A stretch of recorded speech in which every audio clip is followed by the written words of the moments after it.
कि रानी तो हिना ही है, राजा मैं नहीं हूँ। राजा आप नहीं है? नहीं। राजा आप ही हुए ना। मेटाफोरिकली हो जाए या नहीं हो पता नहीं, लेकिन मैं राजा नहीं। अच्छा, रिस्पांस बड़ा जबरदस्त आने लगा। अल्लाह का शुक्र है। थोड़ा नेगेटिव भी था शुरू में, जब लोगों ने देखना शुरू किया तो उनको समझ आना शुरू हुआ कि ओ अच्छा ये बात है।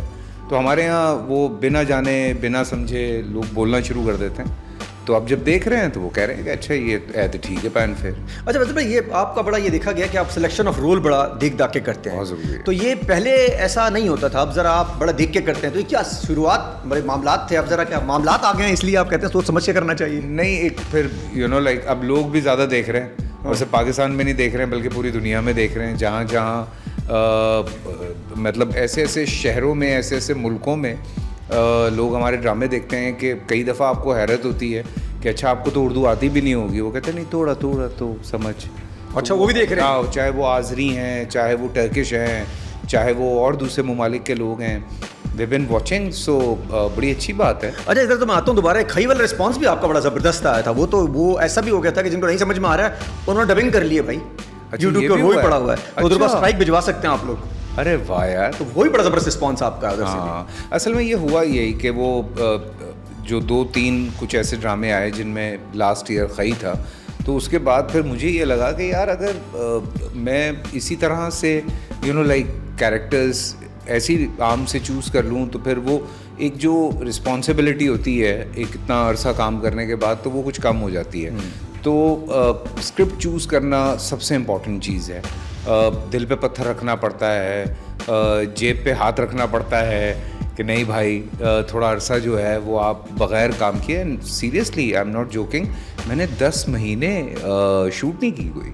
मैं घर बैठा हुआ था और मैं पॉडकास्ट कर रहा था, तो मैंने कहा कहीं ना कहीं से कुछ कमा लेते हैं। तो अच्छा, वो भी आपने 10 महीने ज़ाया नहीं किया आपने? हाँ, तो आपने ऐसा काम किया है कि वो किचन भी तो चलाना है ना। हाँ, किचन तो खैर आपका, आपने बहुत पैसे बड़े समेटे हुए हैं, ऐसी बात नहीं है कि तो अभी खामखा ये नया वाले पीछे पड़ जाएंगे। एक कैमरे से भी तो मोहब्बत है ना, वो नजर ना आए, माइक नजर ना आए, फिर आपको अच्छा लेकिन भाई ये तो नहीं होगा 10 महीने में काम के ऑफर तो आपको आ रही होंगी, सिलेक्शन आपकी होगी? सिलेक्शन मैं नहीं कर रहा था, मैंने कोई पता नहीं 8-10 स्क्रिप्ट वापस किए, और इवन जब Babar Javed called me, so he called me some other serial, ये मैं पहले भी बता चुका हूँ लोगों को। और जब मैंने वो सीरियल पढ़ा मुझे बहुत अच्छा लगा, लेकिन मैंने बाबर से कहा, मैंने कहा ये अभी नहीं करूँगा। तो कहता ये क्या बात हुई, तुझे अच्छा भी लग रहा है और तू करेगा भी नहीं? मैंने कहा यार एग्रेशन कुछ मुझे लगता है कि वो, या जो उसकी थोड़ी सी उस ड्रामे की एक चीज़ है कि कैरेक्टरिस्टिक्स थोड़े से जो नेगेटिव साइड वाले हैं वो कहीं ना कहीं चिनार से मिल जाएंगे। तो बीच में मुझे एक गैप देने दो, कि वो ये नहीं चाहता कि आप एक ही तरह के कैरेक्टर्स करते रहें। वो टोटली डिफरेंट। चिनार एक पहाड़ी इलाके का आदमी था, ये ज़रा और आदमी था। तो फिर एक इसके पास स्क्रिप्ट था, वो उसने मुझे खालिक ने सुनाया था बाबर के पास ही बैठ के। सही है, जो हमारे बड़े अच्छे राइटर हैं। तो मैंने कहा वो स्क्रिप्ट का है, तो उसने ये था वो, हाँ, राजा रानी। तो उसने कहा वो तो अभी लिखा जा रहा है, अभी तो उसके 7-8 एपिसोड हुए या 10 हुए हैं। मैंने कहा वो करते हैं। कहता पागल तो नहीं हो गया, वो तो अभी पूरा लिखा हुआ भी नहीं है। मैंने कहा भाई नहीं, वो करते हैं यार। तो फिर अमीन इकबाल को इन्होंने झंझोड़ा कि भाईजान वो पहले ये करना है। फिर कास्टिंग जल्दी जल्दी शुरू हुई, फिर जल्दी जल्दी सारा कुछ हुआ, और फिर राजा रानी सेट पे गया। और कई दफ़ा ये होता था कि हम सेट पे बैठे होते थे और बिल्कुल बेकरी से ताज़ा सीन आ रहा होता था। ये भी हुआ है। अच्छा, ऐसा हुआ है बीच में? हाँ। और वो 10 on 10 चला है? ऐसे तो नहीं कि आया तो लगा यार ये क्या आ गया यार? नहीं, क्योंकि बेकरी में कोई मामला खराब भी हो जाते हैं। नहीं हुआ, बिल्कुल ताज़ा माल, ताज़ा। हाँ, मज़े का था। अच्छा, एक और क्रिटिसिज्म आई कि यार ये जो लड़की है ये बड़ी छोटी है, और है छोटी वो, इसमें कौन वो जब पैदा हुई थी आप उस वक्त सुपरस्टार थे यार। कह रहे हैं आप बाइक चला रहे थे सीपीयू के ऊपर कावासाकी, और आपने बाइक नहीं चला रहा था, साइलेंसर निकाला हुआ था, डां डां डां करे, तो वो तो कहीं पैदा हुई थी कि आज बच्ची पैदा हुई हमारे घर पे। ये क्या सिलसिला हुआ? वो असल में सिलसिला ये हुआ कि वो जो ऑब्वियसली अमीन इकबाल की मैं यहाँ बात करूँगा, he is the director of the serial. और मैं ये बात कहता हूँ कि उनके दिमाग ख़राब नहीं है कि वो मेरे ऑपोजिट अगर हिना को ले रहे हैं तो वो इस वजह से ले रहे हैं कि एक नई लड़की है, चलो इसलिए ले लेते हैं, या जवान लड़की है इसलिए ले लेते हैं। I been playing my age from so many years. मैं अपनी एज से बड़े कैरेक्टर करता रहा हूँ, और मैंने मुकद्दर में अपनी एज से बड़ा कैरेक्टर किया। मैंने मेरी ज़ात ज़र्रा बेनिशान में अपनी एज से बड़ा कैरेक्टर किया। कैद तन्हाई है, झुमका जान है, मैं जब उस वक्त मुश्किल से 32 साल का था तो मैं 70 साल के आदमी का रोल कर रहा था। तो बात यह है कि एक्टर एज प्ले करता है आगे। अच्छा यार, ये पड़ोसी मुल्क में अगर होता है हाँ। तो इसको हम बड़ा मजे से देखते हैं कि वाह यार क्या लग रही है यार, क्या लग रहा है यार। हम कंपेयर नहीं करेंगे फिल्म से टीवी को। नहीं, वहाँ के भी टीवी की कंपैरिजन कर रहा हूँ। अच्छा, वो मैं चूंकि वहाँ का टीवी हम देखते नहीं हैं तो फिल्म को हम कंपेयर नहीं करेंगे, लेकिन जो हकीकत है वो ये है कि वो लड़की के उस एज की या उस लड़की की उस तरह के होने की डिमांड थी। एंड ही इज़ एक्चुअली वो एक है 45-46 साल का आदमी है जो रोल मैं प्ले कर रहा हूँ। वो तो एक एक्सीडेंट हुआ, एक इंसिडेंट हुआ जिसकी वजह से उसकी मेमोरी जो है वो चली गई है और वो एक सर्टन उस एज ग्रुप में, बिकॉज अमीन ने अपनी एक दुनिया बनाई। उसने कहा ये कहानी मैं ऐसे सुनाऊंगा, तो वो कहानी ऐसे सुना रहा है। तो वो कोई हालात हैं जो उन दोनों को साथ मिला रहे हैं या क्या कर रहे हैं। So it's not like that कि वो मैं खामखा जवान होने की कोशिश कर रहा हूँ कि ये ऐसा कुछ नहीं है। तो नहीं यार, जवान तो आप है। नहीं, लेकिन ऑब्वियसली एक स्क्रीन एज, नौजवान नहीं कहेंगे, हाँ स्क्रीन एज भी होती है। तो वो अमीन इकबाल या बाबर जावेद सोच समझ के कुछ कास्टिंग होती है। अच्छा, अगर रियल लाइफ में ऐसी कोई सिचुएशन आ जाए हाँ कि दो ऐसे मामलात बन रहे हो खुद ब खुद, तो उसमें आप रियल होने का दे आने ने पाया, माफ़ कर दो, तो बच्चे भी बड़े हो रहे हैं। अब कहाँ से आने हैं? अच्छा टाइम कहाँ है इतना? इधर से याद आ, मैं ड्रामे की तरफ आऊँगा, भैरवी की तरफ। पहले मुझे बताइए कि शादियों वाले मामले चल रहे हैं आजकल यार, बड़े वायरल हो रहे हैं। शादियों की बात आती है बस वायरल हो जाता है बंदा। ये चक्कर क्या है? 3, 4, 5, 6 ये करें क्या इसका?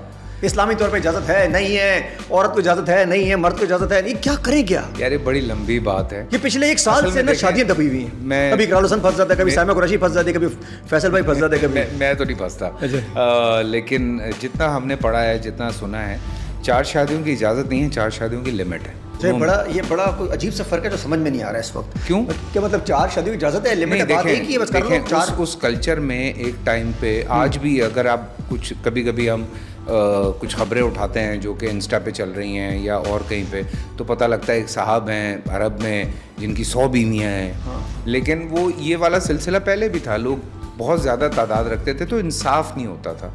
तो इस वजह से वो 4 की लिमिट है।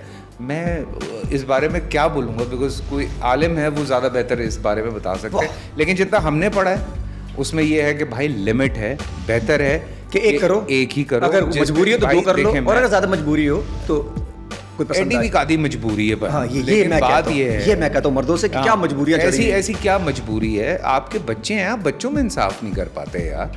2, 3, 4 से ज़्यादा बच्चे होते हैं, आप बच्चों में इंसाफ नहीं कर पाते। आप बच्चों को वो ज़िंदगी नहीं दे पाते। आप बच्चों के साथ वो एजुकेशन, वो जो उनको आपने सारी चीज़ें सिखानी है, वो आप नहीं फोकस कर पाते। आप अभी थोड़ी देर के बाद मुझसे एक सवाल करेंगे, उसके जवाब में आपको एक और इससे लिंक में जवाब दूंगा। वो सवाल जो मैंने आपको बताया नहीं, वो क्या सवाल है? वो है पॉडकास्ट के हवाले से, क्योंकि मुझे पता है आप मुझसे पूछेंगे क्या पॉडकास्ट क्यों नहीं कर रहे हैं। हाँ, क्यों नहीं कर रहे आप?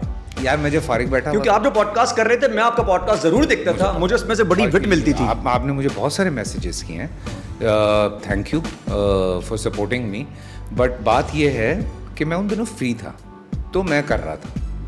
अब होता ही है कि एक राजा रानी चल रहा था, फिर बहरूपिया चल रहा था, फिर केस नंबर 9 की शूट शुरू हो गई है, फिर दीमक की शूट ख़त्म की, फिर मैंगो जट भी अभी उसका भी काम रह गया है, फिर और 2-4 चीज़ें लाइक। सो एक संडे मिलता है, संडे को अगर बैठ के मैं पॉडकास्ट करूं तो आपको पता है कम से कम एक दिन में 2 अगर आपको पॉडकास्ट करने हैं तो आपके 6 घंटे तो गए। तो वो संडे मैंने अपने बच्चों के साथ गुजारना है। सो अल्लाह का शुक्र है, पैसे कमा रहा हूँ, सारा कुछ है, मुझे एक दिन मिलता है। मेरी शूट वालों से इस बात पे लड़ाई होती है कि भाई मैं संडे को काम नहीं करूँगा, मुझे सुबह से लेकर रात तक अपने बच्चों के साथ टाइम गुजारना होता है। एक दिन तो होता है, एक दिन होता है। आप अपनी फैमिली के लिए, यार किसके लिए कमा रहे हैं? आप अपनी फैमिली के लिए कमा रहे हैं, आप फैमिली को टाइम नहीं दे रहे, तो बाद में बच्चा कहते हैं जुम्मे वाले अब्बू हैं, तो ये वाला नहीं चाहिए ना, तो कनेक्शन ख़त्म हो जाता है। फिर आप बड़े होकर कहते हैं यार आप हमारे बच्चे हमारी रिस्पेक्ट ही नहीं करते, हमें कुछ समझते ही नहीं है। तो बच्चों को तो दूसरे पाल रहे हैं, तो उससे बेहतर है कि आप खुद पालें ना। तो वो उस वाली बात पे फिर आता हूँ कि वो जिम्मेदारियाँ बहुत मुश्किल हैं पूरी करना, वो जिम्मेदारी पूरी करनी है बस। और इसको इसी आप स्टेटमेंट यही है कि जी एक आदि करें, मजबूरी हो तो फिर आप दूसरी कर सकते हैं। ये सारा खन्नास जो है ना, ये पता नहीं किसने भरा है दिमागों में, मुझे समझ में नहीं आता है। अच्छा, एक बात और समझ जाए, मोहब्बत हमारे एक राहुल हसन साहब भी है, मैंने उनसे पूछा 3 शादियों के बारे में। हाँ। 3 शादी उन्होंने कर ली। कहता है अदनान भाई करनी एक ही चाहिए। अभी भाई तुमने खुद 3 कर ली हैं, अब तुम मुझे मैसेज दे रहे हो करनी एक ही चाहिए, हम करेंगे एक ही चलें, लेकिन ये तुम करने के बाद तुम्हें क्यों रहा? तुम हम सबसे एक्सपीरियंस लेके फिर करोगे। मैं सोच रहा हूँ ना कि मैं क्या, तो आप लोग एक्सपीरियंस मुझे दे ही नहीं रहे हो। कहते नहीं अदनान भाई एक एक एक। मुझे लगता है कि खैर ना कोई एक्सपीरियंस होगा, आई डोंट नो। हम अक्सर मिलते हैं, हम भी पूछते हैं भाई कैसे मैनेज होता है। सो ये मजाक में होती है। मजाक में एक लड़की सामने खड़ी तो बदामी ने कहा हटा दो उसको सामने से। तो बोला क्यों? बोला एक राहुल हसन आ रहा है। तो अब तो उसका हो सकता चल रहा है। सर बहरूपिया की तरफ आते हैं। बहरूपिया में बड़ा आपने कमाल रोल किया है। It was very difficult script for me. मैंने जब पढ़ा, अब देखो मैं मज़े की बात एक और बता रहा हूँ, मैंने जब पढ़ा मुझे बहुत मज़ा आया, और लेकिन मैंने उनको वापस कर दिया। मैंने कहा यार मेरी एज का नहीं है। तो शैक ने कहा कि ये आप क्यों कह रहे हैं? मैंने कहा हाँ because you know he is what 32-33 year old boy. So मैंने कहा ये मेरी एज का नहीं है, तो मैंने वापस कर दिया। 3 महीने बाद शकील साहब जो हमारे डायरेक्टर हैं वो वापस आ गए स्क्रिप्ट लेके, और उन्होंने कहा अब पढ़ें। तो बड़ा कर दिया क्या किया? उन्होंने मेरी एज बड़ी की, उस कैरेक्टर की, उन्होंने चीज़ें कुछ चेंज की, कुछ जुमले चेंज किए। उन्होंने कहा इतनी सी बात थी बस, अब बताएं करेंगे? मैंने कहा आप कर लूँगा। अच्छा, क्या स्पेशल देखने को मिलेगा इसके अंदर वैसे? यार स्पेशली ये कि for the first time in Pakistan multiple personality disorder पे बात हो रही है। लोग समझते हैं कि अगर कोई डिफरेंटली बिहेव कर रहा है और उसको थोड़ी देर के बाद आप पूछते हैं तो वो कहता है मुझे नहीं याद कि मैंने इस तरह से बात की, या मुझे नहीं याद कि मैंने कोई ऐसी हरकत की है, तो लोग समझते हैं उस पर जिन आया हुआ, और वो बाबों के पास ही लेके उसको बेचारे को घूमते रहते हैं, और उस बेचारे का मसला कुछ और। हो। तो एक तो ये मेरे ख्याल से बहुत बड़ी चीज़ है। फिर उसके बाद हमने ये रीज़निंग, जो बड़ी स्ट्रॉन्ग रीज़निंग है, मिकाइल जो मेरे कैरेक्टर का नाम है, कि why he is like this, वो मल्टीपल पर्सनालिटी डिसऑर्डर क्यों हुआ है उसको, तो वो एक उसका डिफेंस मैकेनिज़्म था, जिसकी वजह से उसने एक अपनी दुनिया क्रिएट की, अपने लोग क्रिएट किए, उस सब उसके दिमाग में है।